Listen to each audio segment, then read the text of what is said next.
L'évolution du multi-écran déjà dans les prochains mois, c'est qu'on va assister vraiment à une fragmentation du marché. Aujourd'hui, on a des smartphones qui sont à peu près homogènes dans leur puissance, leur capacité et ainsi de suite. On va aller vers un champ des possibles qui va être beaucoup plus large. Donc on va avoir des smartphones low cost qui vont faire moins mais pour beaucoup moins cher, donc qui vont vraiment toucher la moitié, voire les trois quarts de la population française.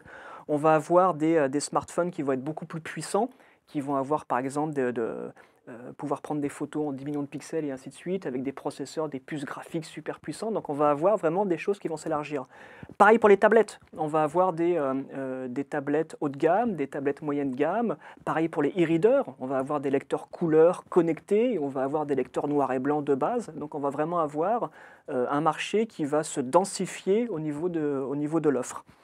Ce qu'on va pouvoir voir également, c'est la montée en puissance de ce que j'appelle les terminaux alternatifs domestiques. Ça veut dire que ce sont des terminaux avec des écrans qui vont nous permettre de consommer des services ou des contenus, mais à la maison. On ne sera pas forcément assis à un bureau avec l'ordinateur classique tel qu'on le connaît, l'écran 19 pouces, l'unité centrale, le clavier, la souris, mais ça va être potentiellement une tablette qu'on a dans la table basse de son salon, ça va être la télévision connectée, ça va être un cadre à photo connecté, ça va être potentiellement des nouveaux types d'écrans qui vont nous permettre de consommer des contenus et des services, mais à la maison, pas forcément en dehors. Je pense que le développement des objets connectés, il va passer par les compteurs intelligents. Aujourd'hui, connecter un objet au réseau Internet, c'est complexe. Pourquoi? Parce qu'on ne peut pas mettre les puces électroniques et le protocole de communication sur son grille-pain, son four, son frigo et ainsi de suite.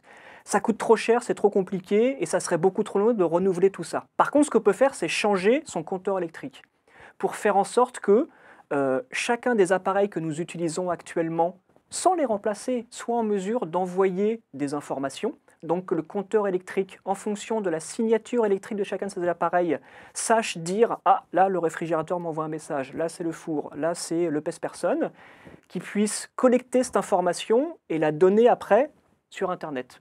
Donc à mon avis, le développement des objets connectés, ça ne va pas forcément passer par « je me rééquipe avec un pèse-personne connecté, avec un four connecté, un frigo connecté et ainsi de suite », mais ça va être par « je change mon compteur électrique pour rendre communicants tous les objets que je n'aurais pas à racheter ». Et là, à mon avis, on va avoir des choses très intéressantes qui vont se passer.